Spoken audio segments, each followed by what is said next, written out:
Now if you want to get a quick and simple overview of your data set, then you can use the glimpse function, right? So it returns the number of observations in the data set, followed by the number of variables or columns. You can see the name of the column followed by the data type and the values it takes, right? So glimpse and empty cars, right?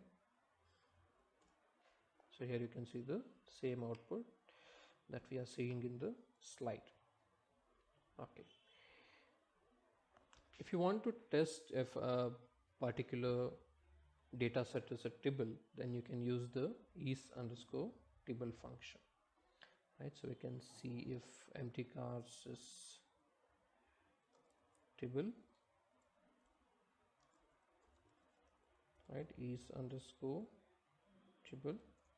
and empty cars. Now empty cars is not a tibble, so you'll see the value false. So is_tibble will return a logical value, and if the data set is a tibble, it will return true. If it is not a tibble, it will return false.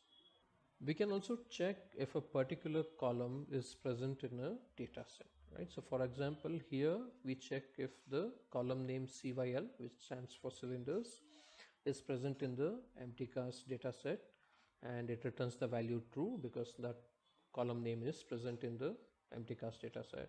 And in the second example, we check if the column name gears is present in the empty cars data set.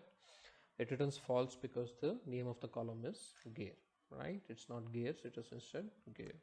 So you can check column names as well, right? So use has_name, and you first specify the name of the data set, and then you specify the name of the column. Now ensure that the name of the column is enclosed in single or double quotes, right? Similarly, let us try a different name.